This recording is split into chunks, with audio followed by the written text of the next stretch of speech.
boy child yani amuwolereza buli kimu boy child yakoze ensobi buli kimu boy child yakoze ensobi omuwala jote w'omulenzi mbunga tokubye essimu naye mujoga nete kuba wemera ngende wa boyfriend wange namala kuba simu Dubai ya simu Dubai yo ya simu bed space ya simu Dubai ya simu nga yo yenyini Dubai ya simu bwe tokubye essimu tewali mulimu tewali bufumbo tewali nkolagana yancha kubanga embeera ya Dubai eri Dubai exposure eri World Trade Center buli kimu ekirimu kya kusuubula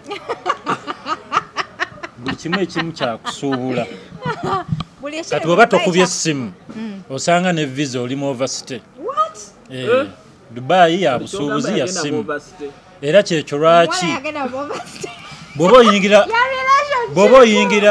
oyingira Dubai bwoti nga bamaze okukujjako amaaso oyingira basooka kukuwa ekintu ekyo layini nga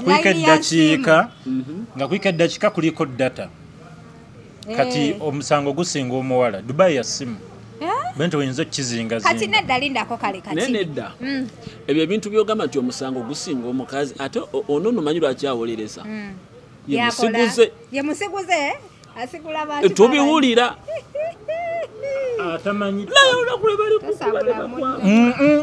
siri musigize okwagala omuko omusibe gwe bw'otuuka mu Dubai olina okumanya what's your worth ng'omulenzi ng'omuwala otegeeza ki kikyoli ozze kukola ki kubanga ogenda kuwaitinga byonna obirabo omaze kuyingira Dubai n'osazamu programs watambulirako n'omanya ekituufu ekiri mu Dubai bw'otuuka booti mumakaliga bamaze okukuwa layini bo bakuta oyingire tandika obulamu obupya era abaana bokka abadde successful be baana abakyusiza nga yakyusa strategy ko yajjira n'agamba Dubai entuufu yeeno nti eno World Trade Center buli kirimu kyakutunda buli kirimu omusajja asana okusanga omusajja asana okusanga Dubai n'akugamba nsaswe sente mmeka mbereko ne mukazi wo leero mwali mu Dubai wa side ki empaza alimu ne states ez'enjawulo omusajja akugamba ati atunyumize omusajja asobola okugamba nkwe sente mmeka mbereko ne mukazi wo onoomukima enkya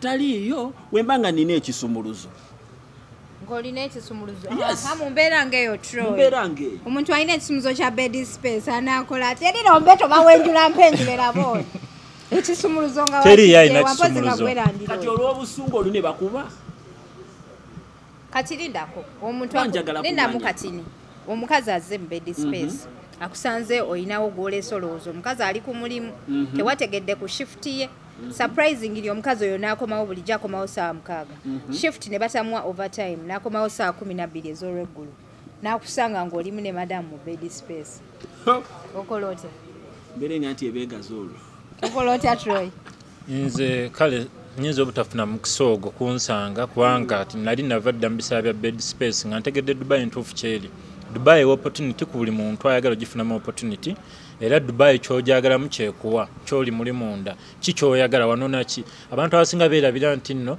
yava eyo yalinnya bbaasi nemusula mu kibuga neerabira n'atamanya nsi gyagenzeemu afunye excitement ekizibu ekirala kyava ku TikTok TikTok obuzibu bw'amaanyi nnyo bukoze exposure life exposure mu bantu luli eri twakwatanga omuzindalo nga tubalaga life eri e Dubai nga mutuvuma ate twagenda olaba mutandise okuzanya obuzanyo mu bed space season 1 TikTok ezitoyeza abantu nti exposing abantu buli omu nafuna chance erabikako eri ensi nga tanneetuuka kati nze njiyita media defilement otuuse mulimu abaana nga yo okuba ne views 1000 nga bamurepinze media ekurepinze amaanyi ago g'obawulira amasanyalaze gaba mangi nnyo kati abaana batandise ne batandika okulippira oli ne weesanga nti ne council Ricky wanaaba alina waali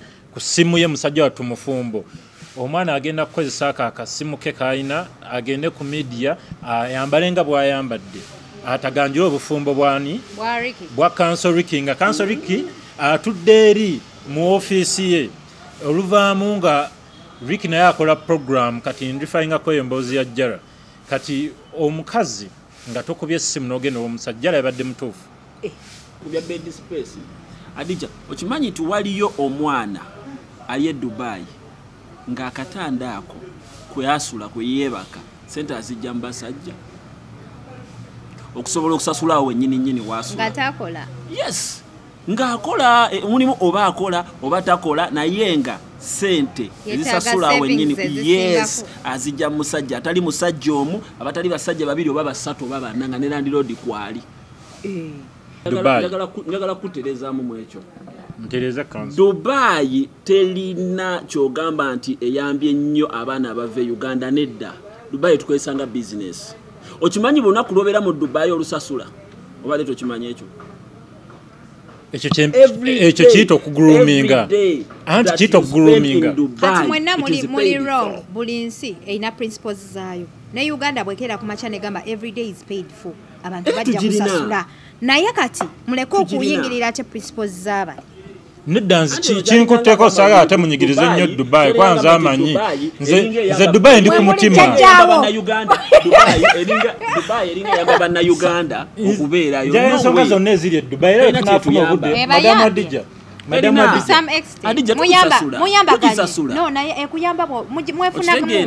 mwefunamu mu mbeera ya muntu emuleetera okugenda eri naye abaana tebandigenzeyo singa embeera yaabwe yawano nnungi labayo Dubai ekuyita tetugenda kulinda okimanyi buli atenderako taddayo ng'omulambuzi ogenda olambule ofunamu nayo weekufunamu lwaki ekola visa change ng'omuntu adda ku employment singa abagendedde okitegeera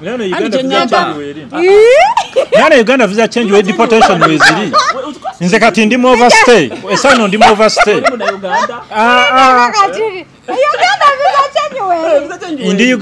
ndi mu Uganda by picture maybe amana Emirati era nze Adija unofuna obudde njagala abaana bano ngenda kikolera for free kati bwe tugendako mu Saudi Arabia Fiki Gaza bamuyingiza akadukulu akyaliyo yafulumye yegwe obimanyi nawuliddeko mbu yabadde ayimbire mu bed space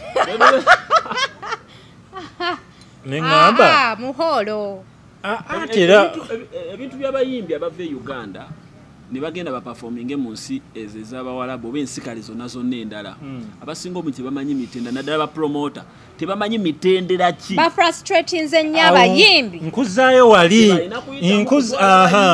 weebale kuleeta nsonga eno Council kakati n'abayimbi naawe omuyimbi agenda okulaba kano oba ali mu kulaba kano mwenna mugenda gwa mu bizibu by'e Bulaaya bakusibe abala tebajja nakkuta olwaki nti temufuddeyo kuma kyeki kye nakugambye nti ffe ababaddeko mwezi ensi mujje mugenda onoonyeza ssente tulina bingi ebyokubawa bulamu nso kulikomaninga ku muntu nga ono yategese awe tomuyisaamu ki abaana babiri tebalina mpapula agenda kukutegeka bakusanga eri bakusibe bino byemukyalimu abamu bafunye omukisa bakyava naye mu makomera ziri nsi z'abawalabu balina sharia law ekyakola mu nsi ezimu bingi byenda abayimbi bakola ebitakkirizibwa era omuyimbi wange Spice Diana era nebaza nnyo manager Roger ye muyimbi manager n'afaayo okumanya omuyimbi wange atambudde atya ng'oggyeko bino nti ategese ali kyona kino era akubuuza oli Dubai oliwa otegese olowooza nti n'abayimbi bonna banene nga Spice kati osobola okugeza Fikigaza ku Spice Diana alina management nene Shiba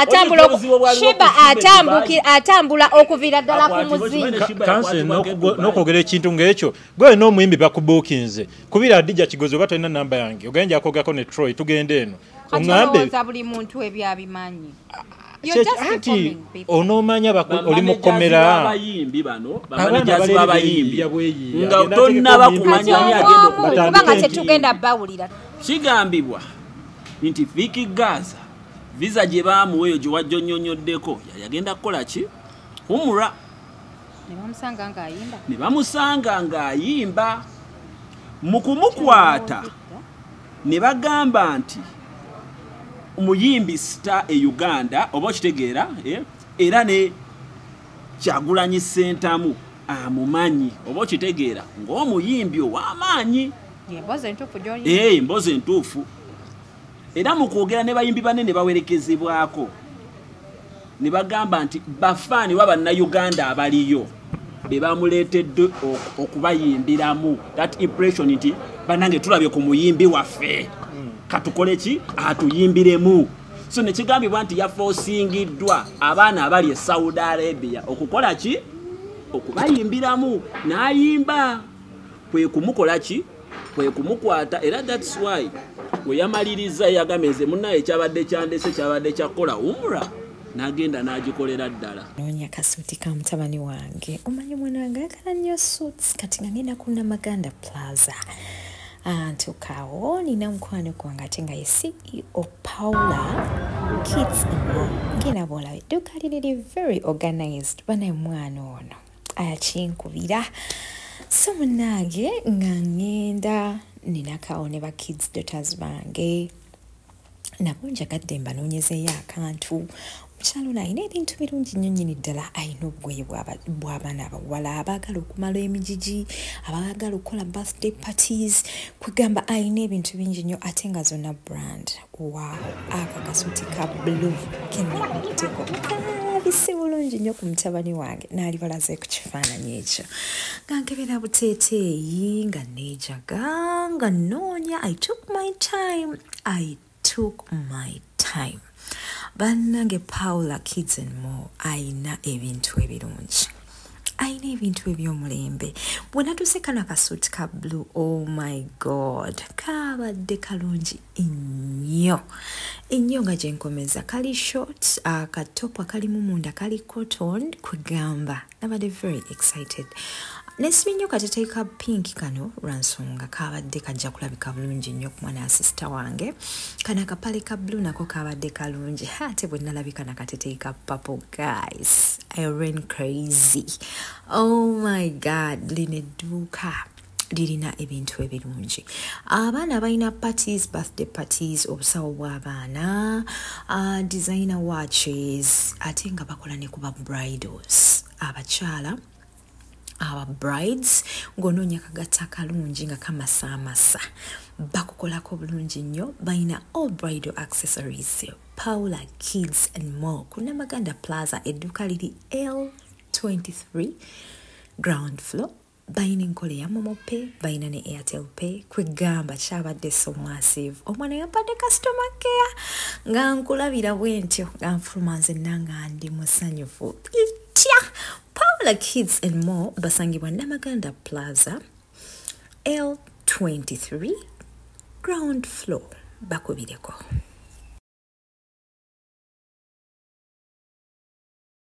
Abalungi abali ku HK Media nze Hadija Kigozi. Olunaku olwaleero ndine ttiimu yange eno mu Kampala exclusive twogera ku trending, charity,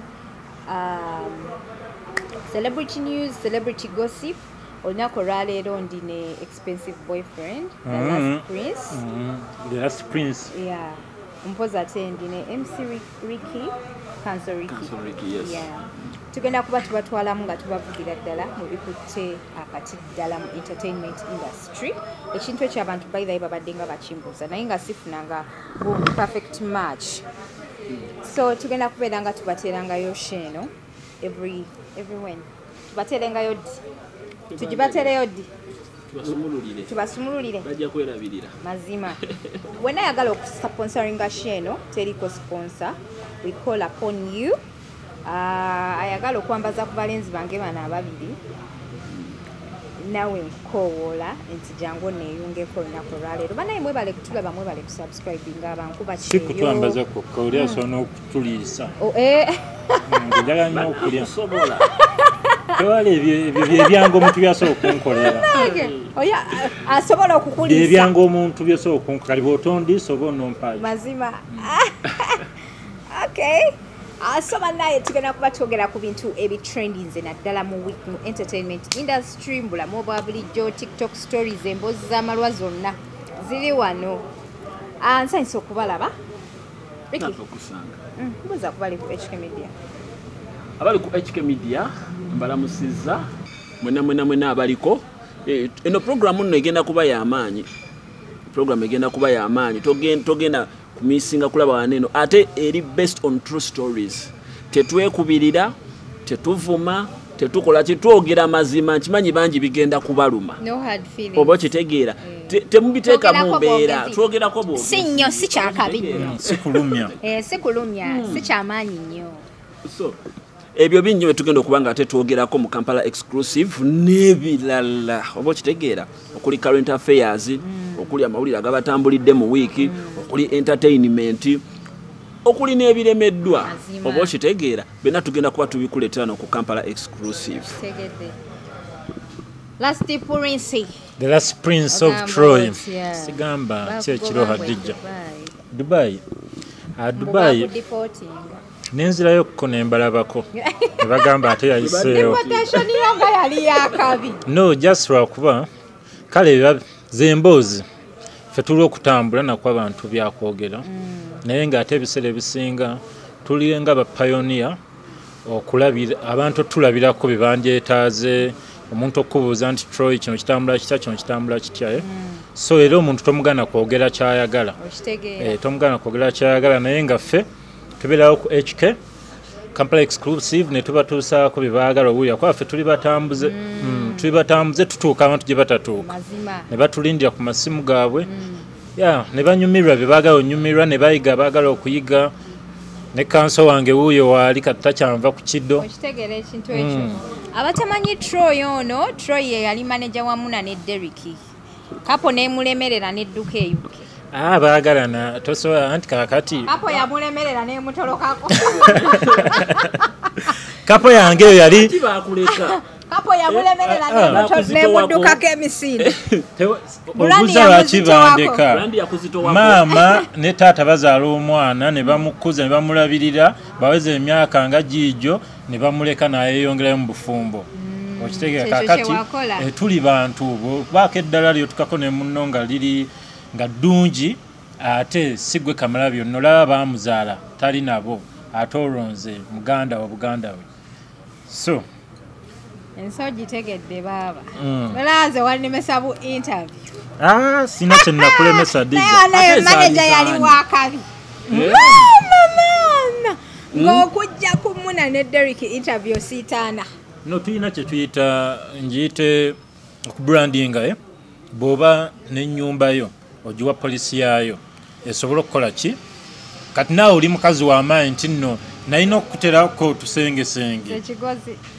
kigozi oli mukazi w'amaanyi nnyo oli mukazi w'amaanyi nnyo eggaali Troy nakuyisaamu eggaali olina okuba nga ogijjukira bulungi nalumbirawo David olimu akabuli nakawulira nabayisa bubi anyway si mu bubi business bwetyo bwetambula media bwetyo bweri ate ebintu by'edduniya bwe bityo leero oli wano olulala oli walala ono ali wano enkyali walala so ffenna tetulina kyetukolaki tetulina kyetumanyi anyway abantu tubasabule tutandise n'amawulire ga Jala Trophy ono omuwala w'e Dubai Jala Trophy ye mulenzi ono w'Akanyama abula bannange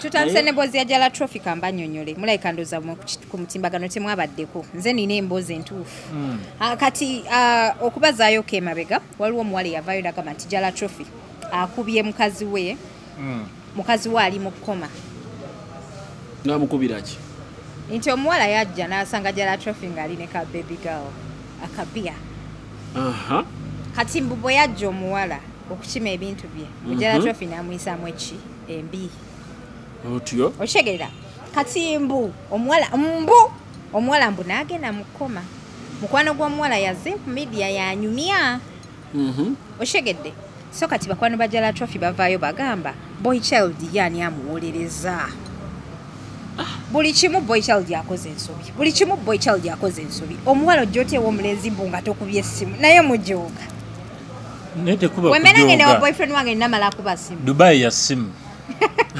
Dubai yo ya simu bed space ya simu Dubai ya simu nga yo yenyini Dubai ya simu bwe tokubye essimu tewali mulimu tewali bufumbo tewali nkolagana yankya kubanga embeera y'e Dubai eri Dubai exposure eri World Trade Center buli kimu ekirimu kyakusuubula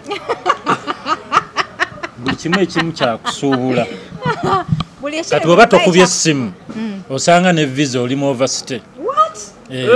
Dubai ya busuubuzi ya ssimu era kyekyo lwaki bw'oba oyingira Dubai bw'oti nga bamaze okukuggyako amaaso oyingira basooka kukuwa ekintu ekyo layini nga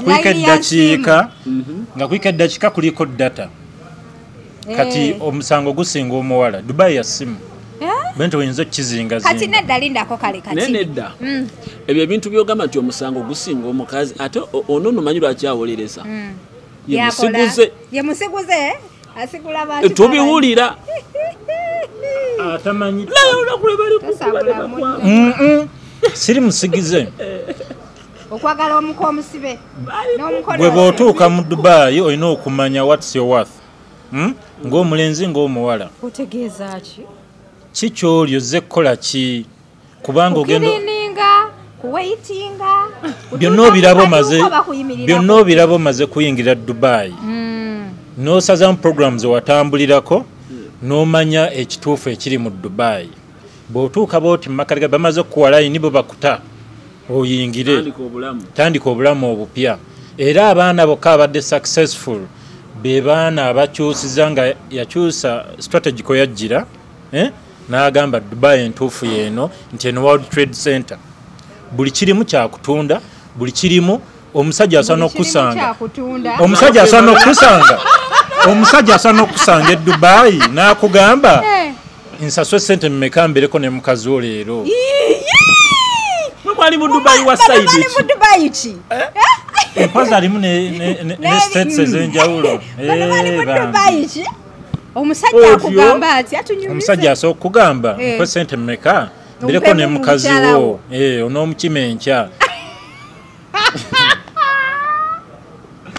wetuddayo ku nsonga eyo nze ensonga ezo ngeri gye naziwuliddemu oba engeri gye nazirabyemu nyinza okulowooza ne ŋŋamba naye olaba ffe abasajja nga naffe toyagala nnyo kubuuza naye Rich tereera okuva edda toyagala tereera ezo shay ababyayi nze ngeri gye nati bitu bino binneewuunyisa kubanga lwaki mba nkuba essimu nga ngenda okulaba kangeze mukazi wange lwaki oba okuba essimu kyeneebuuza Troy lwaki omuntu aba akuba essimu ng'agenda olaba mukazi we kansa Ricky yandibadde kale ebimu abibuuza bulu naye amaanyi agasinga gali wano yensi yajesalako tasobola kumanya Dubai kati mugamba ffe abafumbo tuli walala namwe muli walala temwasobola kumanya Dubai ntuufu siyange otwesooka bulala Ricky kubanga nina ekintu kye sitategeera ngenze kulaba mwagalwa wange mukubira essimu mubuuzi oba gyali oba taliiyo wembanga nina ekisumuluzo ng'olina ekisumuluzo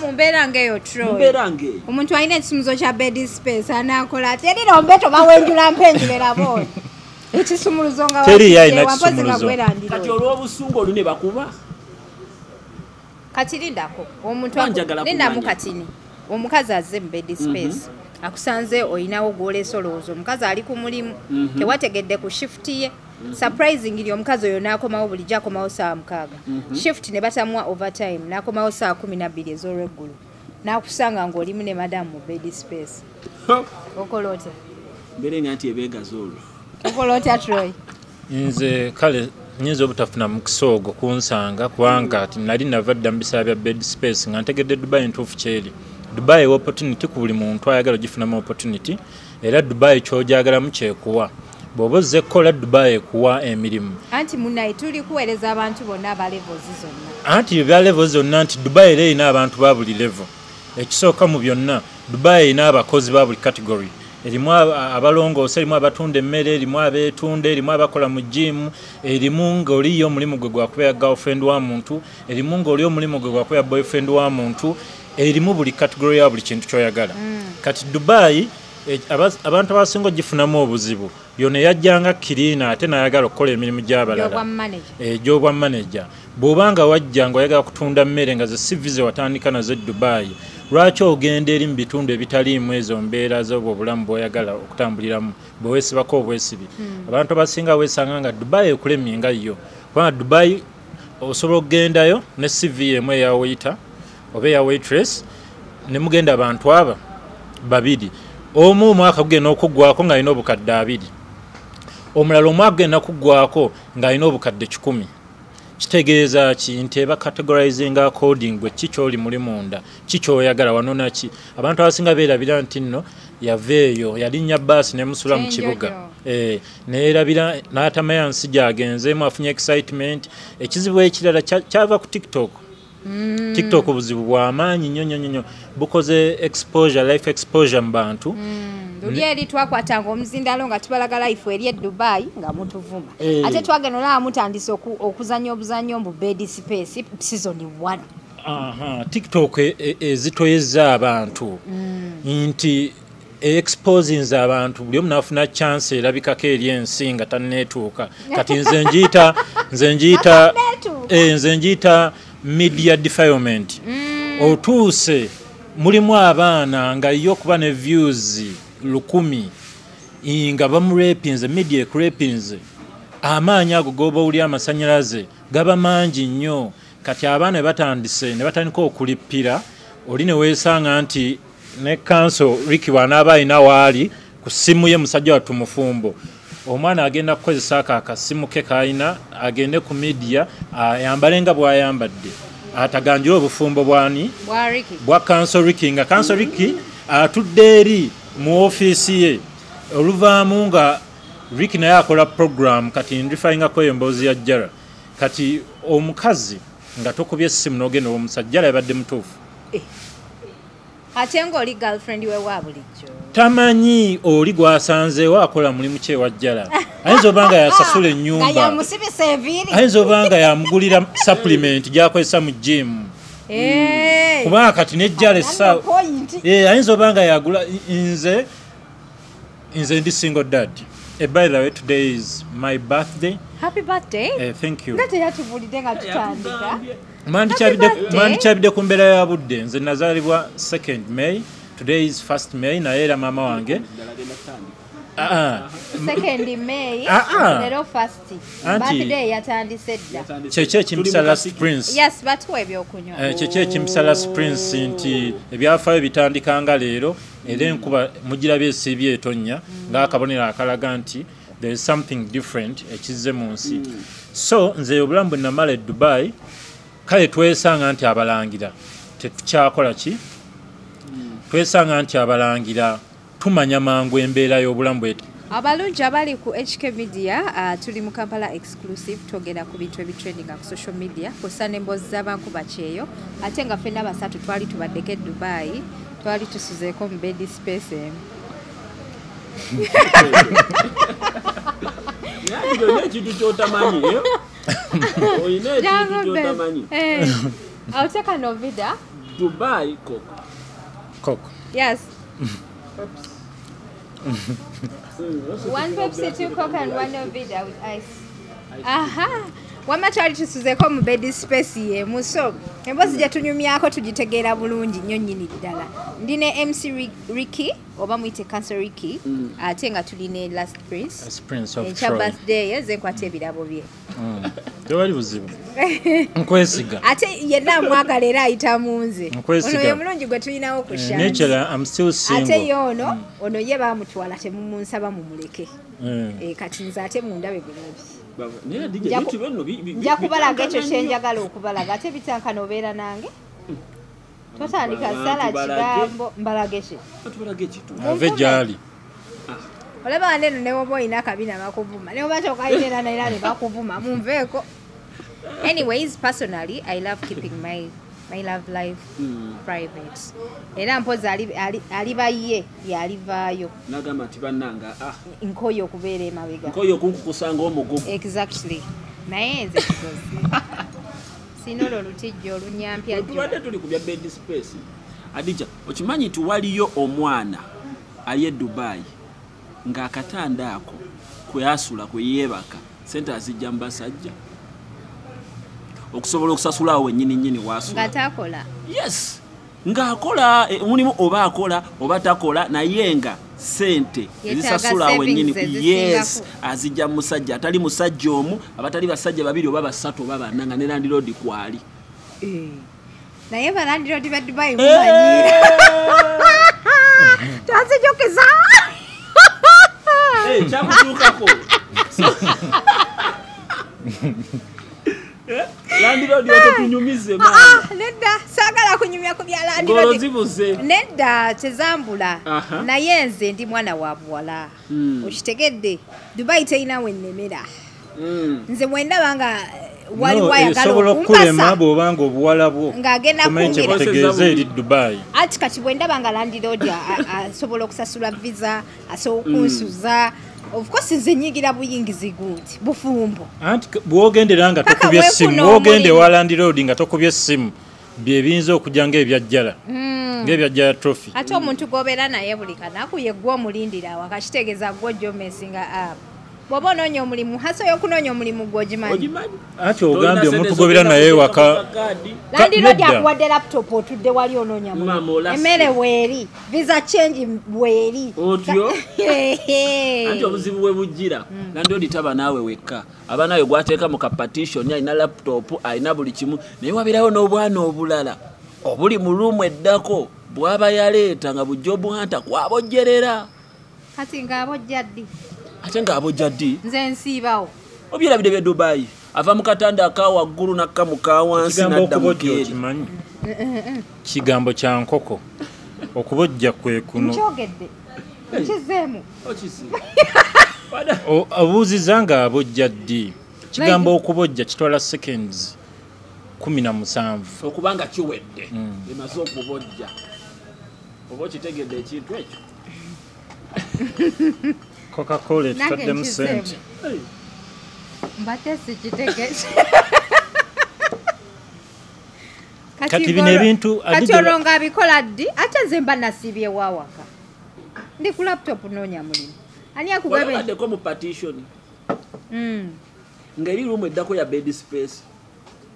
Okimanyi tosobola okubeera omwo ye n'afuluma. Nalimbaddemu ate no bed space kyetugezaako okukulaga eya banias. Kati tebajjawo. Walinga n'essuwa gy'abatonyera. Kyolina osooka okumanya Dubai nga yo gavumenti ye Dubai. Hadija gavumenti ye Dubai yennyini ekkiriza obwenzi. Kanso gavumenti ye Dubai yennyini ekkiriza obwenzi. Kano ngenda kasala muno mutekemu yekka ng'ayogera ebintu bye sitegeera. Abantu abasinga engeri gye bayinza okusurvivinga. Teka wansi lwaki bamalaya baba deporting obeebukiriza oli be bakozesezza obubi bizinensi yaabwe. Otegeeza kyo. Nti obwamalaya bwo bukole nga toswaza ate gavumenti kulaga nti nno wakikola ki kwa Dubai yina buli kimu ekyetaagisa okukeera mu lunaku lumu n'efulumya buli malaya. Okimanyi tino ba CID ne ku online bakwatirako bamalaya. Kubanga bakimanyi anti babeerako nabo naye era baagala abakikola mu ngeri y'obuvunaanyizibwa. Bahantinga down abantu abagiriko anti bakimanyi gavumenti ekimanyi gye ekyo kyowakiba CID balina article ebakkiriza okugenda okwo. Tepromotinga bwenzi naye tewaliwo nsi etaliimu bwamalaya. Buli nsi erimu obwamalaya lwakuba abantu basirika bizinesi bafirika abasinza okukozesa obi bizinesi eyo. Jogambe gavumenti munsonyiwe nenja kusooka kubuuza obwamalaya kiki. Obadde otunyonyola kibadde onyola leto kimanyi. Nyiza obanga kuwa siringi 1000 oba siringi 5 omwe ku byokulya. Nyangu yokukiteekawo nayiza okubaako n'engeri gyakyogeramu etali ya buvunaanyizibwa. Ayagambye mbu simanyanga biki ebyeko. Naye buli mukazi aweebwa kitegeeza mpozi nga obwamalaya buli wamu naye buli mu category.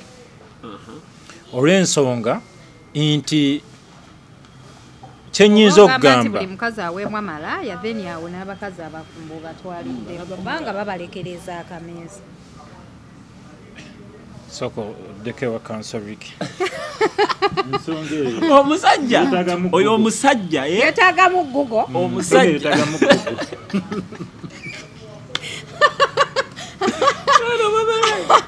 Esonga yeetaaga mu Google. Genda ku Google. Obwamalaya neze kyendaba engeri gyenyiza okidefiningamu nti omuntu omukazi omufumbo lwaki ngamba tasobola kubeera malaya lwako batadde ez'akameeza ewaka kigamzi ensonga eyo nze njiraba nti already aba yasasulwa dda.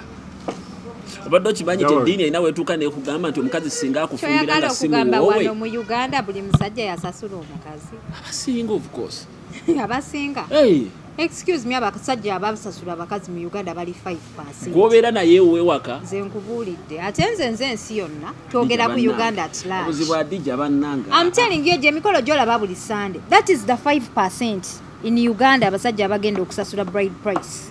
Kikirizo kigane kola research. Omanyi abantu abali omuntu owa wansi ali mu paaka omwo. Wali oyiseko mu paaka? Wali oyiseko mu bizimba awo wonna ku mutaasa? Abo bonna abantu ba social worker. Tosobola kuŋŋamba nti nabo bonna abantu. Kuliko percentage 50% nga basasula bride price. Kati ate abo bonna bali 2%. Kati mu Uganda actually njogedde nnyo 3. Council nze saagala kati njagala tuggyeko omukono. Saagala muntu ayogerera Dubai mu kibi kyonna. Dubai yensi era government ya wano nga bwe kiri nti edda President Idi Amin Dada nti yawaako government ya Dubai emmere. Lindako tetuliva mu government be bantu. Dubai tekiri political government ya wano yaliisaako Dubai ebiseera byedda myaka nga 25 emabega. Kakati Dubai naguno omulundi singa twali tulina kye tusojiwa twandyongedde ogikola ki Dubai jenya abaana abava mu nsi ya Uganda ebawadde emirimu ebawadde obulamu abaana bali exposed esaawe n'omwana ne bwaba kati ali UK Canada nga ayitako Dubai. Njagala kuterezaamu mu ekyo. Ntereza kanzu. Dubai telina kyogamba nti eyambye nnyo abaana abava Uganda nedda. Dubai tukwesanga business. Okimanyi bonna kulobera mu Dubai olusasula. Oba leto kimanyi ekyo. Ekyo kiyita okuguroominga. Anti kiyita okuguroominga. Kati mwenna muli wrong. Buli nsi erina principles zaayo. Ne Uganda bwekera ku macha negamba every day is paid for. Abantu bajja kusasula.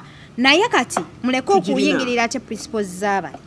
Neddanzi kinkutteko saaga ate munyigirize nnyo Dubai kwanza amanyi nze Dubai ndi ku mutima. Dubai eringa yagaba na Uganda okubeerayo. Ensonga zonna eziri Dubai era tunafuna obudde. Madam Adija. Muyamba gani? No naye ekuyamba mwefunamu mu Dubai. Mbeera ya muntu emuletera ogenda eri. Naye abana tebandigenze yo singa embeera yabwe ya wano nnungi. Labayo Dubai ekuyita tugenda kulinda mbeera. Okimanyi buli aterera ko tabera yo. Omulambuzi. Ogenda olambule. Ofunamu nayo weekufunamu. Lwaki ekola visa change ng'omuntu adda ku employment singa abagendedde ku visa change. Okitegeera? Nana Uganda visa change we deportation weziri. Nze kati ndi mu overstay. Esano ndi mu overstay. Uganda visa change we.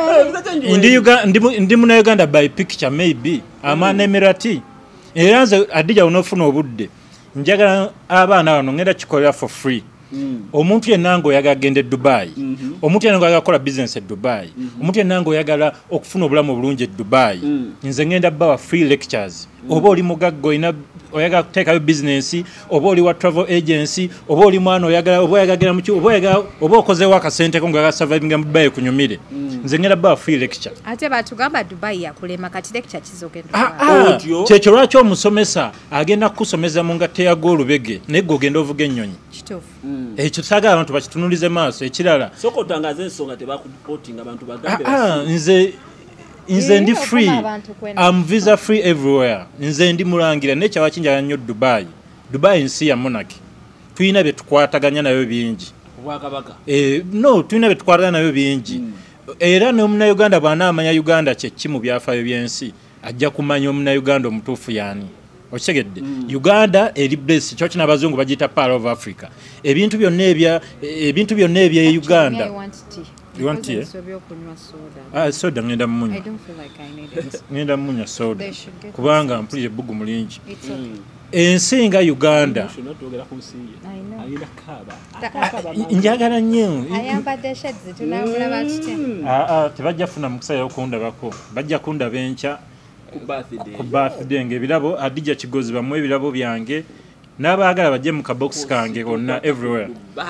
Kubanga nze lwaki kugambye nti nno gwe yalemererwa Dubai otandika otyo tuwabula ku bye Dubai. Okulemererwa kwe kutya. Soko mbulire. Aleka maleyo emboozi.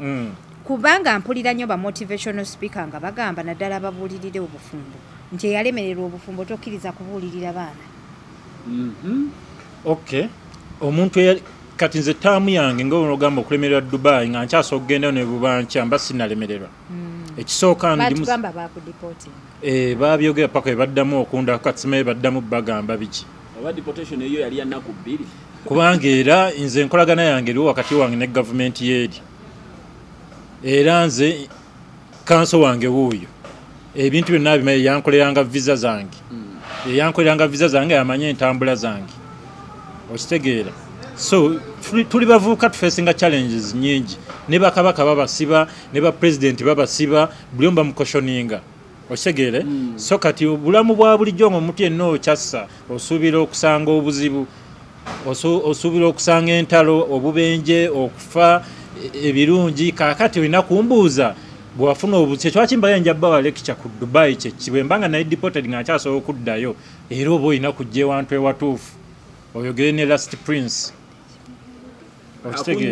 akunnyonnyoye bw'oba ovudde mu bubi naye baba bakuteekako musango ki okyasobola okuddayo enkya tusobola okuddayo kasa tutuula ne nkugamba kino kiina nti oddayo bulungi ng'oyise ku airport gye bali abaana bange marine eyo bempangalira mu bisala byange yogera ku nsonga z'emali ekifo ky'emalina gye yali awangaalira batugamba nti waliyo bamalaya abasajja emali tebaba bamalaya bambi tebaba sex worker baba bantu abalabye ekifaananyi ky'ensinga bw'etambula baba bantu abalabye ensinga bw'etambula ne bajjukira gye baava ne bagamba tugende tujje wano ssente zisente zakubba bubbi mama ate kitali mu muleka tunnyonnyola emboozi zisente era nze mbayita bafere.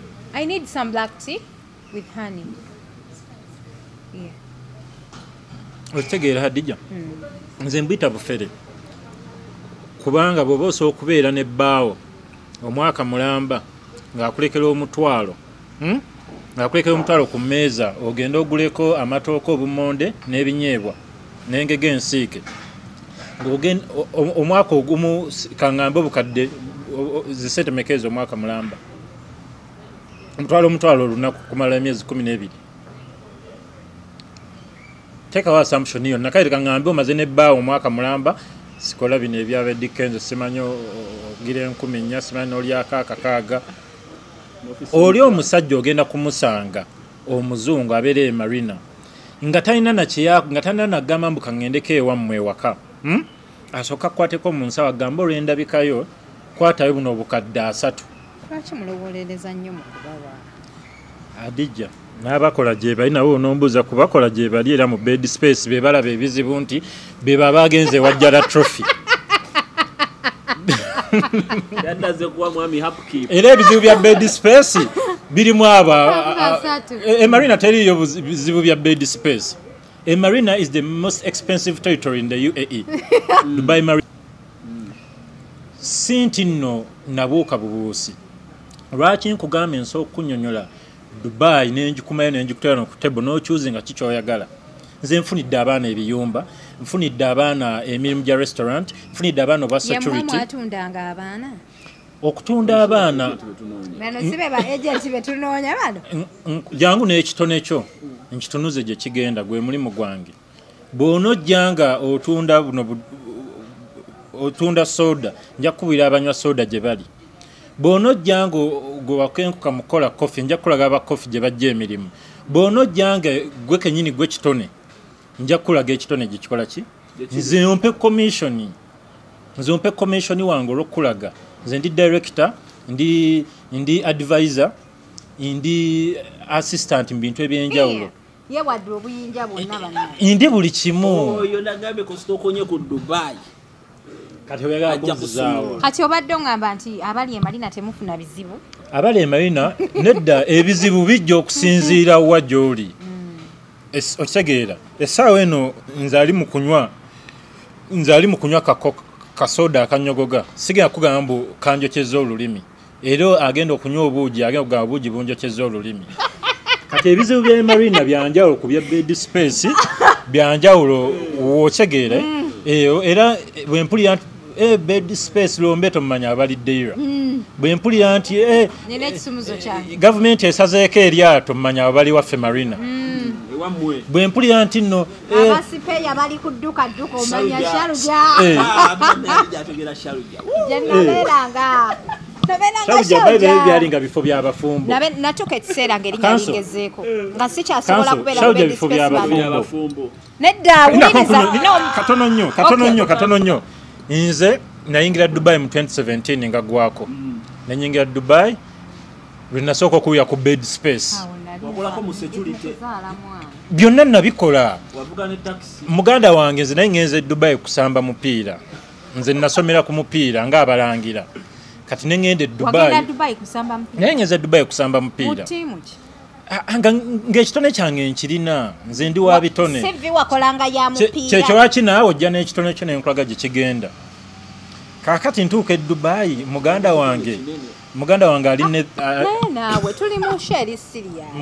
ali Netherlands then nantuusa mu Ariga natuukira mu Ariga naŋŋamba ogenda osula nanga amatooke galiwa n'aganzijjako wajja n'amatooke ng'omuntu bagambye eri amatooke ke kantu kootandikirako okufunamu ku ssente kubanga natwala amatooke nga simanyi kaakati ntuuka eri nyingira ruumu ngenda owulira emboozi eziri eyo emmanju nga mmanyi nze ndi mu kahotelo kange ngenda okuwenjula bwenti nga ndaba akatanda ak'omu makkati neŋŋuma kuba nali musajja mugumu wajja bakugambye ogenda sula mu woteeri nze tewali yangana togera sula mu woteeri ne nagenda mmanyi nti ngende nsule ngenze Bulaaya nankubye essuuti akaviri nkasazze bulungi nnyo ngenda tuukayo nga n'essuuti tezigasa nentandika obulamu ng'omusajja ayise mu bugubi kati nze kyekyo waaki mu perspective esooka nze kati ndaba guno omulembe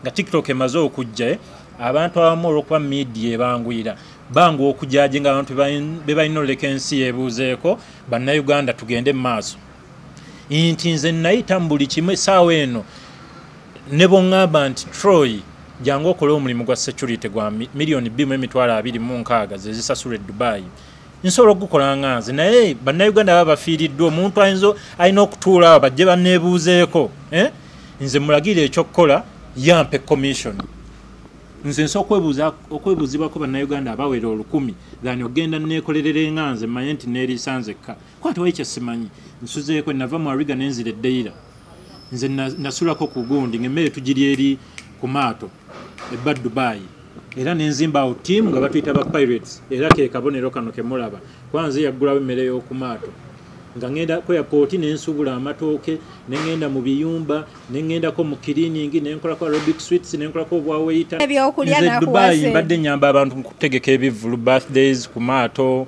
hotels ate enkolagana yammwe ate yali etyanga musula mu ruumu emu ate nga gwe oli mwami nze oli teyali nti mukyala wange sente okkiriza nti wazibba sente wazibba tuveewaawo olaba amabaati abagatwanga ensi eraba abagazaayo bagakkiriza bazaayo amabaati 2 sente wazibba tewazibba sente bemaze okukola ejjaayo iPhone wazigula zakkiriza nti yazigula sente zakola ezaayo omusajja tomusokoola oli bosi wange saala namu just yampa accountability naye notegeka eryato ne mugyamu obusente obuli extra ng'omuvubuka ate mbuna eryato mbw abantu ne libaleka mbw ate ne babagoba ku lyato nze kati ebivuluno byozootegeka nze simalina maato ge mwogerako nze kuba nze ntegeka private yacht nze njagala onkubira essimu ngambe Troy nva USA tujje mu mwezi gw'okutaano oba gw'omukaaga ndi ne bakwano bange tuli bana twagala otegekera akantu nga kali mu budget ya St. President nze mbategekera akantu tugende tunyumirwe neze ngono bana ekintu kino yasinga naye ate mumbuza naye nga kyo kituufu private yakizo zaali nnungi naye n'ebivulu bino bye wategeka ate nze ndi social mu bantu wadde I'm not so friendly just ensi yegezaako tufuula social mu bantu naye nga nze nakula ndi musirifu nga nze naye embeera yekukaka nga bonaogamba nti nno kati ebintu byatabuka okuyiiya ssente kuli mu bintu bingi twetaaga exposure mu bulamu nti waliwo n'omuntu ayinza okuveeyo nga yeetaaga hadija obeko kyomukolera nga talina wagenda kujja ng'ogyeko media kati embeera y'ensi yetuleetera kati okutandika okuyiga okukwasaganya ebintu ebimu ng'okujja mu media n'oyogerako nakwanga ensi yafuuka ya digital mubaamu nze am good at business advertisement branding nkolaganye n'abayimbi ba celebrities bangi so kakati embeera netandika okunsika ng'omuvubuka tandika okujja kuba baba beetaaga services zange kali ako obuntu n'ogezaako ofunewo okasibira okitegeera kubanga tusobola okusurvivinga bwe siiveeyo nange kunoonya business opportunity nja kubeera mwavu ate mbeere example eri negative eri mu bantu naye nga bannange mbayite baani kubanga nze abaana bembeeramu abageto bampita Delta Force Commander bonna okusinza olugendo lwe twayitamu mu Dubai naye nga mwebale kwekuuma mwebale ebiseera bye mwawera Dubai ekitiibwa mayi Dubai si nyangu adija ono yabba sente za Speed Express nayo ky'omusubi yasula bosi waffe kankubuuza ekintu kimu ate kampuni n'emugwira ne kambuzeeyo kanso wange nange kankubuulizeeko wano omukisa gwenfunye omulimu gwe wali okola nze nali supplier w'abaana abaagala okukola visa kubira kampuni yammwe obulango yali ekola visa kaakati bw'wakomawo ne Uganda wateekawo ebintu bingi nga nti olwabbye bosi wange sente oguddewo kampuni yettaka real estate oguzeeyo bumotoka nga obwo business zo zigaziiza business eza Uber oyo alina obumotoka nga 7 ono kati kankubuulire nave Dubai nenzija wano nanteekamu akasimu omanyi gye yantwala omanyi gye twali ekyemisana ne kanso tembanga mwagenda eri ku lusozi eri wali zino nedda emmere twagisasulira na mu dola twali awo wasudira ku Speaker Apartments ngoro sente nzibye mmeka banenga muzimanyi ono mubbi wa Lulango Dubai yonna emmanyi sente nga muzimanyi wabba sente za boss nasoko mula mu office yabba sente za boss nali twali tugenze kusaninga contract ne Derek ne Muna mweyo company gyali akoyamu kakati amaso naga point ku council nache nagamba Derek era Derek anjulira wagamba mubbi nagamba eno company emiriddewo koyo bw'alivaawo nayo omwami ono bwe yava Dubai omwami ono nze ne bwe mwesibyeko tomera luliba olwo alinkwatayo akabaasa ebe bintu batamanyi ate ntandise omulako mu banene ba gavumenti bamuyita kanso ayingira biofisi obunene ogenda naye nga akaneesibe ku bano babusuuti anti fe ensi era tuli ba dreads naye nga this is me I'm a Rastaman ndi mwana wa ghetto and I'm a prince so eno kyekifaananyi kyange ekituufu ne bwe nagezaako ng'ensi entaddeko pressure nti binda bisanga omuyaaye nensala enviiri ne maama wange yonna gyali ekintu kyannema saa kubeerawo nga kiba kikubanja nga kyo naye abaagala tuwa emirimu gy'obuvunaanyizibwa gyonna tugikola kuba tutuddeko mu ofiisi z'abakulembeze tugenze mu mbiri ez'enjawulo tutambudde era bizinensi yonna tutula ne tulina ku mmeeza mumu abagagga balina ssente ng'oli alina biliyoni 5 yamaye bw'aba yazifuna nze nkwata sente za sponsorship zokeza show naye business yonna endala odiringa neni ne Troy we can do business mu camera nga business zembasi girimu no nze omanyi the only omanyi bwe tunamu ng'omuvubuka tukyasogaga ate obugagga tebuggwayo obugagga nkolagana n'abantu ate ne CV yange previous abantu benkozeko nabo I have good recommendations mbaddeko ne president wa wano mbaddeko n'abantu ab'enjawulo ab'ebitiibwa omuntu botoyinza kunsuubira nabo gwantya olw'okuba olina miliyoni 10 ate bali abalina ensi tebantya ate oli mukwano gwa president yaddako ate ndi mukwano gwa akabonero gwa gavumenti ndi mukwano gwa gavumenti yonna eri mu buyinza kubanga okolagana n'ekyo ekigenda mu maaso naye nga weesigame ku kintu ekituufu National Bureau of Statistics bali mu kwetegeka kubala population census naye twagala okulabula Abannayuganda nti mulimu n'abafeera abagikozesa nga opportunity okwagala okubba abantu lulimba ndi mu nnyumba ngenda okufuluma ebweru nga niba wange alina omuvubuka gwali omuvubuka yajja n'omwenyi nti gwali mu kutwala enkyaje emisinde nga bazze bekwasizaawo ebitabo weebale nnyo ebitategerekeka so stay warned bannange eno show tuba informingiramu n'ebintu ebibagasa so symposium kana kusekana kwera muntu ajja okubala abantu n'agenda ne TV omuntu asobola okujja nga akulimbye nti nazze kubala abantu najja nalaba ekiri mu nyumba ekiro n'akomawo gavumenti erina ngeri ndala gye bayinza kubala mu bantu kuba amalwaliro ne bamanya nti nno ne bagenda mu malwaliro si gye abantu gye babatondera ate kati wakula pozi waliwo mulimu abafa anti era teri muntu gwe baziika nga tebafunye baluwa ya ddwaliro kati death certificates ne birth certificates ezo zo nyangu za kubala naye kati ate mu abali awaka kati waliwo ababala ebijja omuntu bwajja kubanga ekyokulala mwagaana ofuna endagamuntu twaligambye nti obaka babalire kale ekintu ky'endagamuntu just kistressinga naye kale bambi this is eno yegundi yepoliisi ya gavumenti tetwagala giyingirira naye nze kyeŋŋamba abantu nti kuno kulabula nti omuntu yenna bw'ajja mu nnyumba yo nga tomwekakasa talina ID gyakulaze tomuyingiza mu nju yo kubanga nze lumu nina jimu gye nkoleramu jimu eyo kwolwo nali nsigaddewo nzekka ogenze kukola kimu jimu I work out by the way Yeah, fitness. I do work out. Everyone knows that. Wama, kichwacho li mukazi wa amani. Nabano. Nina jimu muje nali ngenzo koleramu. Nali nsigade munze kakoze. Kuba yali etonya nnyo nga tulimu ne gym attendant ngali ku reception.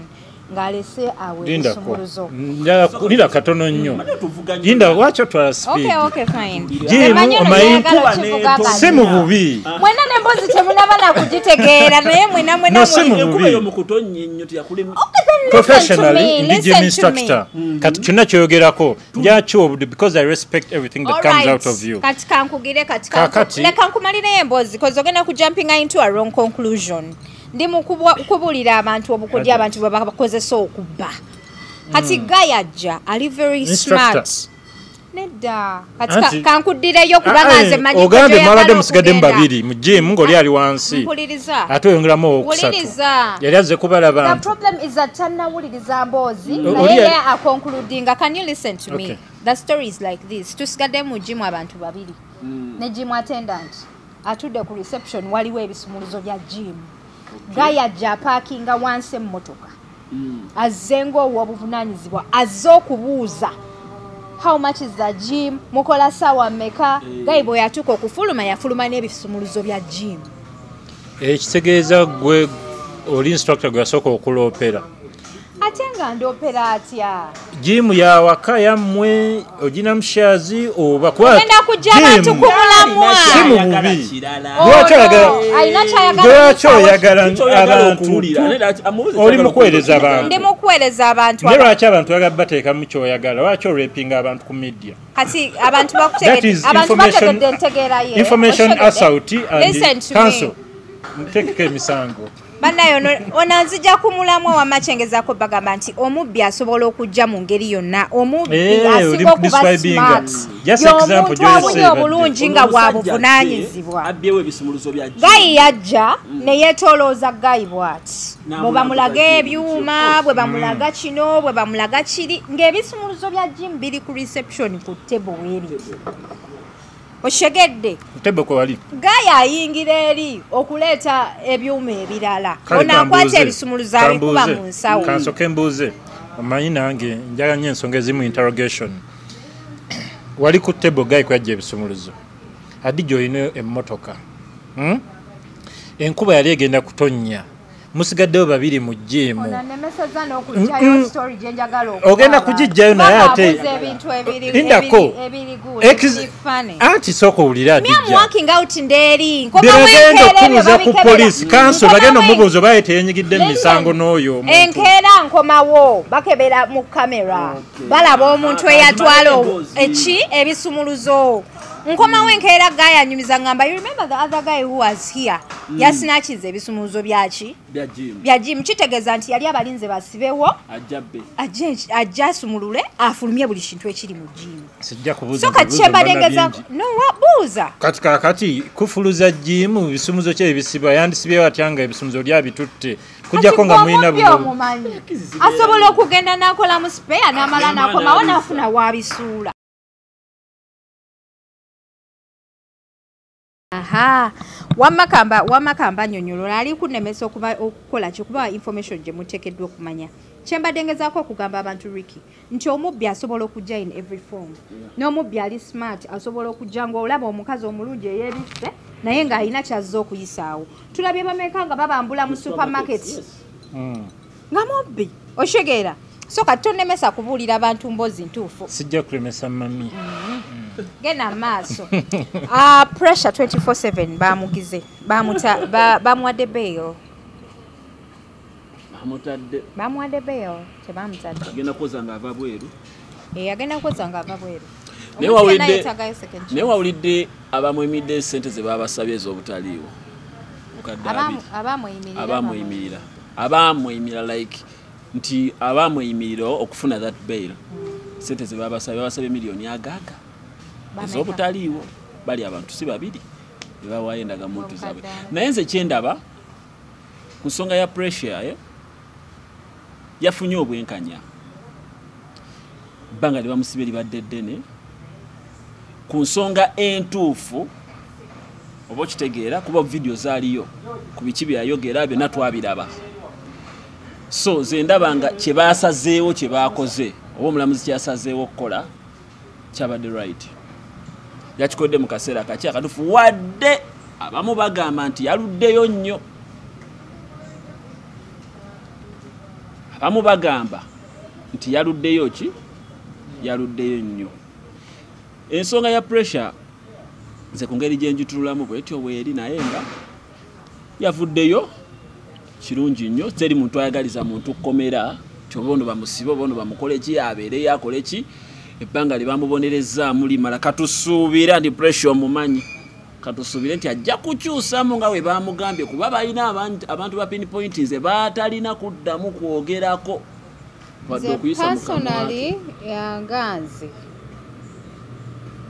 saagaliza muntu kukomera era yenza omundoza ku bantu abavayo ne basaba pressure asonyiyibwe ng'asaba abantu ebintu bya pressure nga bwe mbiraba zino nsonga za government.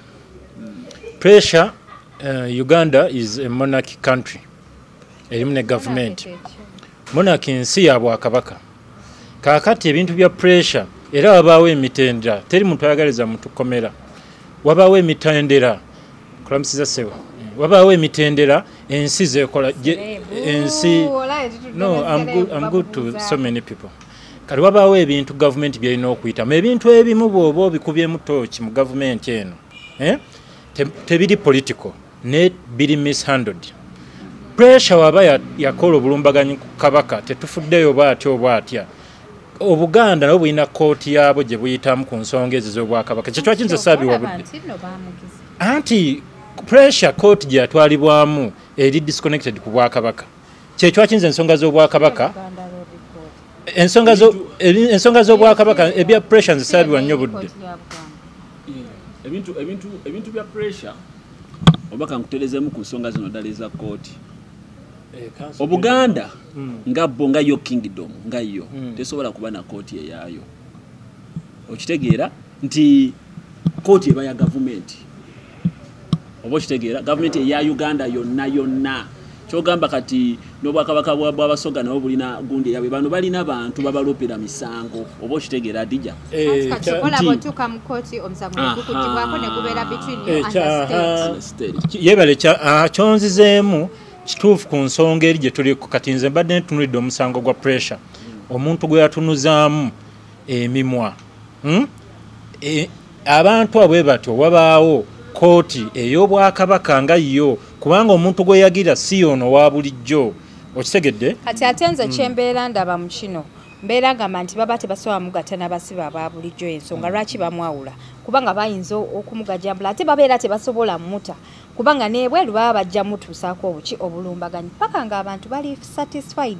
Kyovola nti omulamuzi ene ebyekooti just mbyogerako basing on my ku mutwe gwange ntegeera yange kyovola ndoozi omulamuzi yabeera nga amwongerayo ekigundi ekibonerezo Abannayuganda basobole okukola ki okukakana babeere satisfied nti ddala omuntu gwe baaloopa ali munda asavinze ekibonerezo okitegedde so kati bagenze ndozo era okuwagala okumufulumya ebweru nga bwebudde nze my media nange siyajjwa nnyo budde naye kati nebyendabako ennaku zino mpulira bagamba free kabaka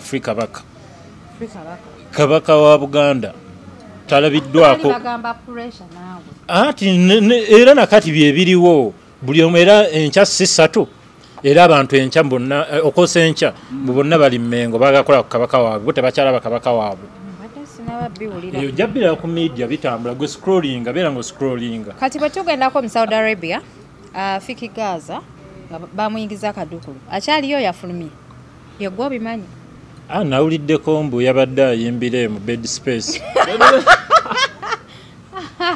neŋŋamba muholo atera ebintu by'abayimbi abava e Uganda ne bagenda baperforminge mu nsi ezo ez'Abawarabu oba ensikale zonna zonna endala abasinga omu tebamanyi mitenda naddala bapromota tebamanyi mitendera ki bafrustratinze nnyo abayimbi nkuzaayo wali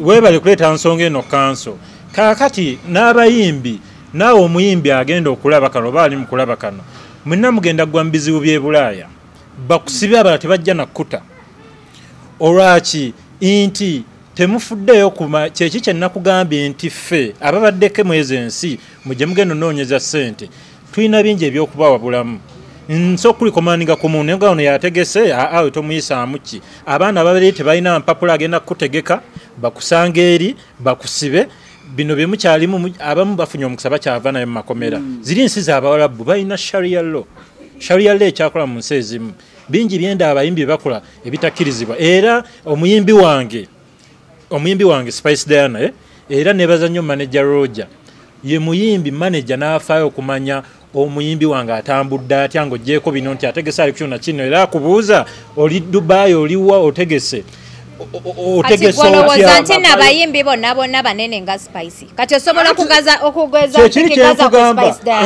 Spice Diana alina management nene Shiba atambula okuviira ddala ku muzinga kanse n'okwogera ekintu ng'ekyo gwe n'omuyimbi bakubuukinze kubira Adija Kigozi oba tolina namba yange ogenda akwogako ne Troy tugende eno olowooza buli muntu ebyabimanyi anti onomanya oli mukomera abayimbi bano bamanajazi b'abayimbi nga tonnaba kumanya ani agenda kubanga tetugenda bawulira Troy ayogera ate ne Rick naye ayogera kati nze nkole ntya nze gyako omuzindaalo yogera kati tugulire katunywe soda tugulire seka rasta katunywe soda kakati bino ebyabayimbi kintu kitono nnyo business kyonna kiddeyo ku business lwaki ogenda okukola obukadde abiri nga tosobola kujjako ani ngaabukuwa obukadde abiri ng'akutaddemu n'etiketi oyagala tugamba abayimbi bayimbira bukadde abiri e Dubai kyekyo waki bakyabategeka anti bakyabategeka mu zibed space omuyimbi ajja obukadde obutaano e Dubai akyasa okujjayo obukadde 3 waliyo ebifo eri emarina ewaffe kadde 3 ate promota we Dubai yaali ekommeka eno business kisinzira otegeseewa otegese sente mmeka olese muyimbi kyo mu branding otya waliyo ebifo omuyimbi kyajjamu olina okukimanya nti abayimbi tebenkana ate ekyokulala bafollowers b'abayimbi bennyini bataddeko abayimbi pressure omuyimbi ayagala alinnyeko ku nnyonyi alage bafollowers nti naye atuuseeko e Saudi then agende just atambuleko obutambuzi ku street agende emekka yekubya ebifaananyi adde ku ssente zaani waliwo ekintu abantu kye batamanyi Troy at least agenda nayimbira obwereere ne bamusasula ez'ennyonyi ate era omuyimbi agenda maliriza agenze mu bed space nga bamusabye license ate n'ekyokulala kankubulire Saudi teriyo ebyo bya license biri Dubai tebakkiriza kuyimba bajje bayimbire Dubai it is just an entertainment between the African community such of all omuyimbi bw'aba agendera ku kakati teri promoter yamaliriza akoze license n'okubeerebwa promoter n'ogimanyi minister jevaamu mu nsi z'Abawarabu oba mu Dubai ne Saudi bayingirayo bayimbira muholo luli tetwabadde n'omwana akole Saudi n'atugamba muyimbi we Saudi babakuŋŋaanya muholo sekadama yabinyumiriza hajat soko ulire tuyina abayimbi tuyina ebifo ebiyimbirwamu tuyina ebifo ebishootingirwamu video ng'okyagenda mu nsi y'Abawarabu oba oli muyimbi oba oli mupya oba oyagala kuyimba oba oyagala kuzannya movie olina okuba ne license eva Ministry of Culture. Anti eyo ye Dubai. Anti ye license egenda okukkiriza.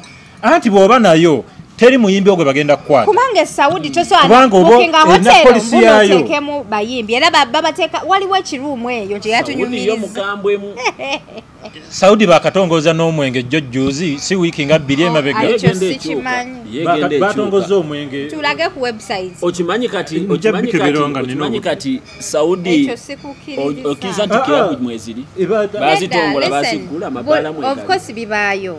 Naye bibaayo naye tebijja nti no babitukube mu face.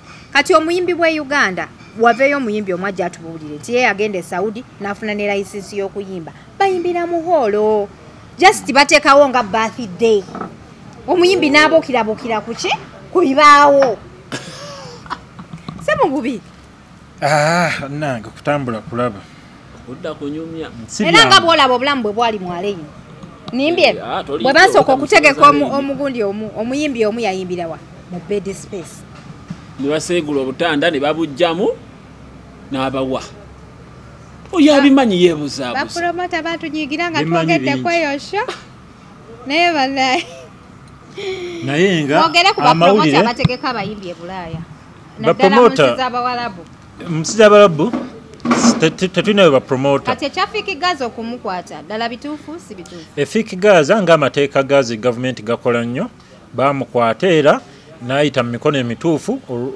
mubaamu okwewozaako omukulembeze w'ekibiina kya National Unity Platform yamuweereza abaana abamuyambako ne balooya okumulaba nti n'avaayo mu kkomera ne batunula mu nsonga ezo era n'avaayo bulungi nnyo.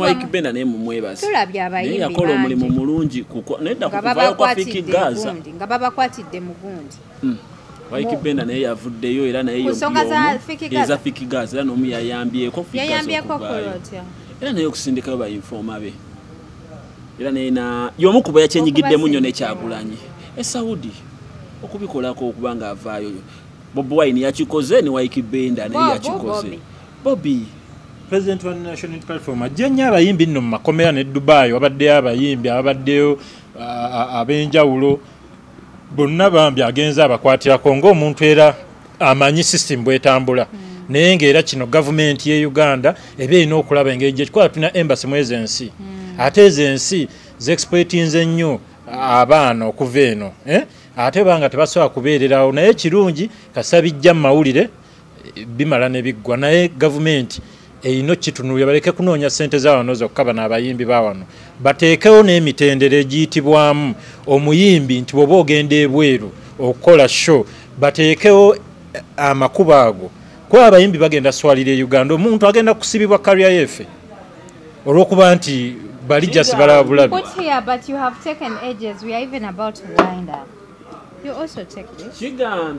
Yenga chai mungi ngera kunywerako. Can you bring an extra cup please? Thank you. Thank you. Kigambibwa nti Fiki Gaza visa gye baamuweeyo gye wajjonyonyoddeko yagenda kukola ki? Humura.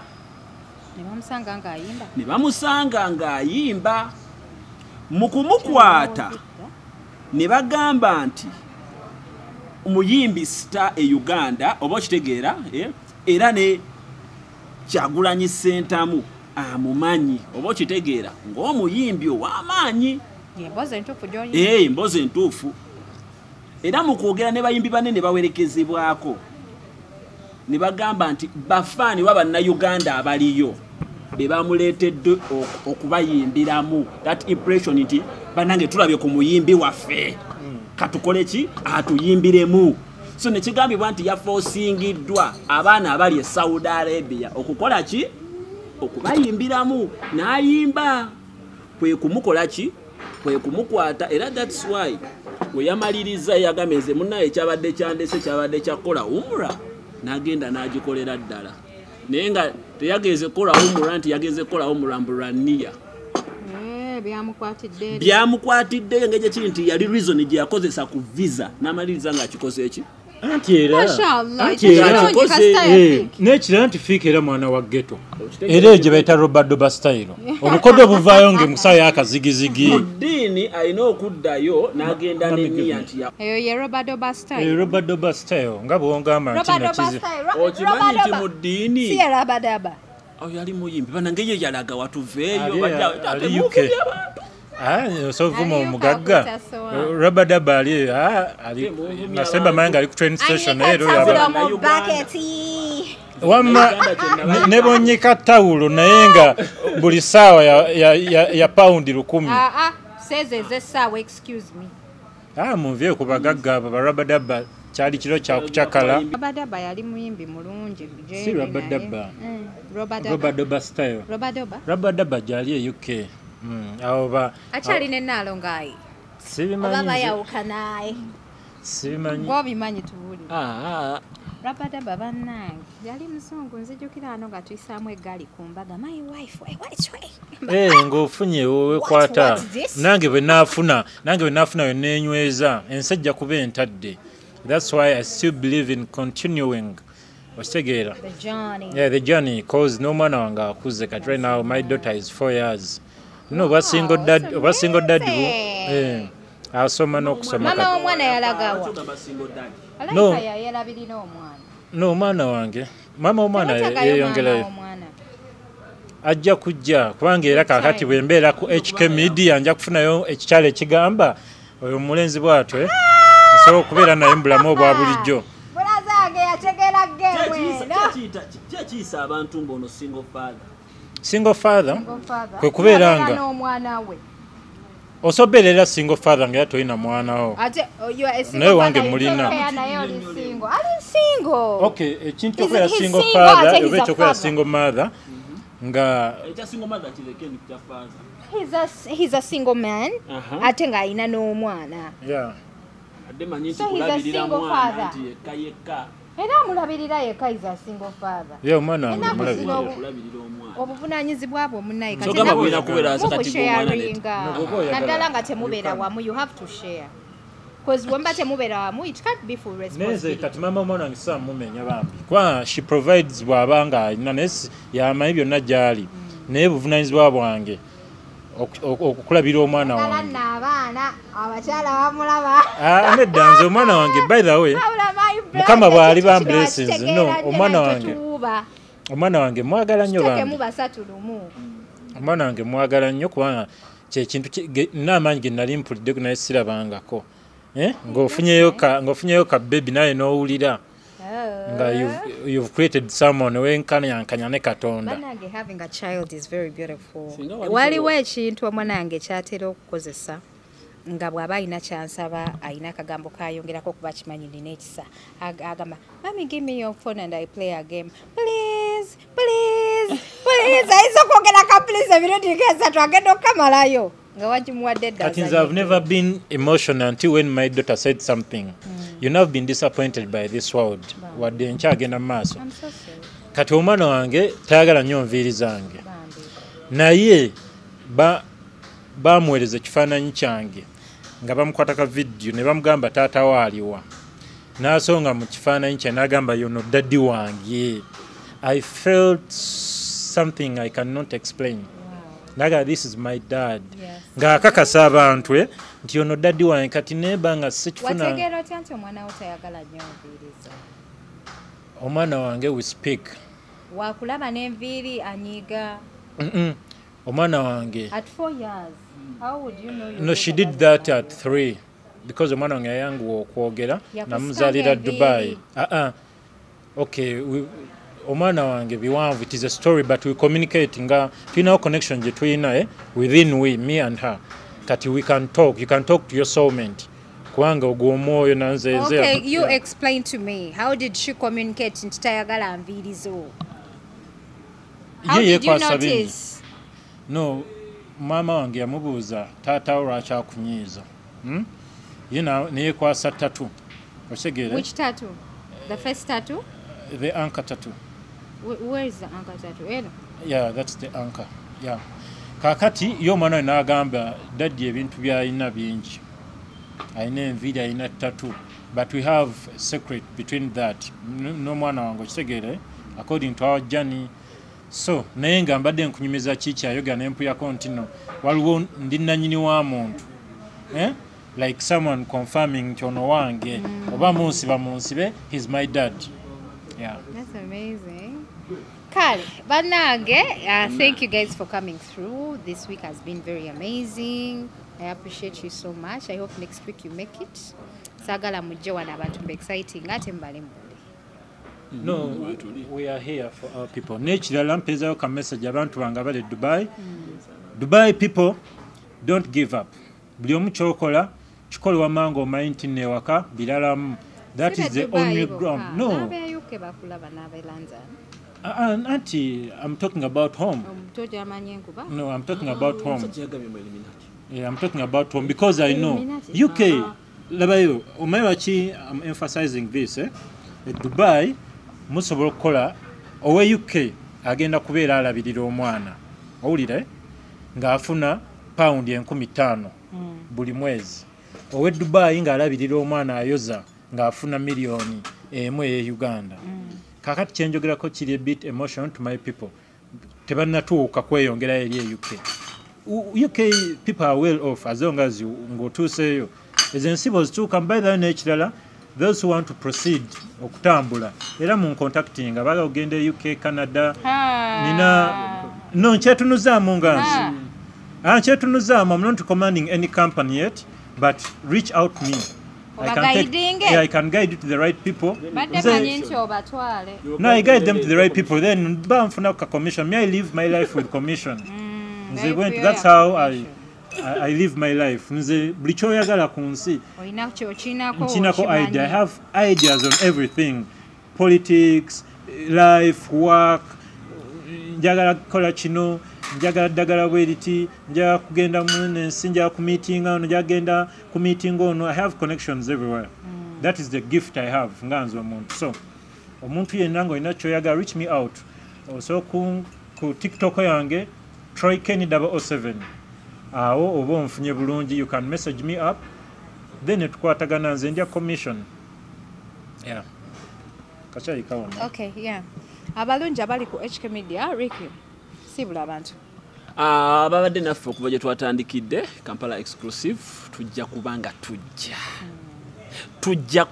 tujja olwaleero nno tubadde tunyumya mbunyumya nyumiro oseke bere entertainment yageyamu naye omulundi oguddako bigenda kuba biralamu so please mutulindirire Kampala exclusive HK Media wano ogenda okumanya ebituufu okimanyi nti bali eri balimba abantu nti nze ndi musawo e Dubai biki nvuga nnyonyi nkola biki oba kitegeera wano tugenda kunnyonnyola abantu biki byoyitamu okuvuga ennyonyi kiki kyoyitamu okufuuka omusawo e Dubai egyo emirimu gyegiri abaana Bannayuganda bagirina bagikola gye bali Abannakenya n'abalala bangi naye tugenda kunnyonnyola abantu oyitamu ki okufuuka ekyo ekintu mulimu emirimu ng'olina okuba ne experience ey'ebitabo ebyeri oba ebiri ku international level nga Kampala tebakonsideringa bitabo byo ekyo ffenna tukimanyi ate ojasanga Yakoba mu P7 wane e Kampala ali Dubai akugamba mami ene Dubai ndi accountant ate ngene Uganda tekikola ki tekisoboka nate ngene Dubai kikola ki ebyo byonna tugenda kubanga tukuleetera embozi mulimu n'abagagga oba abaana b'abagagga nga gwoyaga kutuukiriza kirooto kyo nga sente ezikimayiza weekiri waliwo bu short courses obuli mu ezo ensi nga kakozi kayinza oba ka wiiki ezo 3 bonna abaana bangi bagenze n'ekirala wayogeddeko ku kyabali abaana bange ab'e Marina abaana e Marina agenza afunye omuzungu ajoininze ka course abala abasawo right now ngagenda Marina yagenda nga agenza okweyiya yagenda mu kiyumba naye nga musawo abadokita okege kwaize ensi zaagala nnyo abantu abamenya mu health sector oyagala byonna bisoboka mulimu alina sente ze nga ga Troy sawa kubonaabonera Dubai nina million bweziti nkole ki ntuukirewa I can advise accordingly commission mu kabox. Okay. Nga bulijjo wemba ndi ku show nga ndiko n'abantu nga bayinako personal businesses ze bakola ntera okubagamba nti bwoba odiringa naye ng'odiringa na Troy todiringa nga adiringa ne show number oba nga adiringa na basatu ffenna Troy amale okubeera nga tannakwata simu atojje mu kabox ka Hadija Kikuzo gambe Troy mukubira takwata simu diringa naye nga odiringa naye ku personal level badia ekyo nkiddamu ate nga ndi very serious ampozi abagala okutu sponsoring namwe we are calling you upon ebisale byaffe birungi nnyo si bwe kiri tujja kubeera tutuula twogere this is the next big platform on a serious note yenze HK Media Hadija Kigozi. Assalamu alaikum.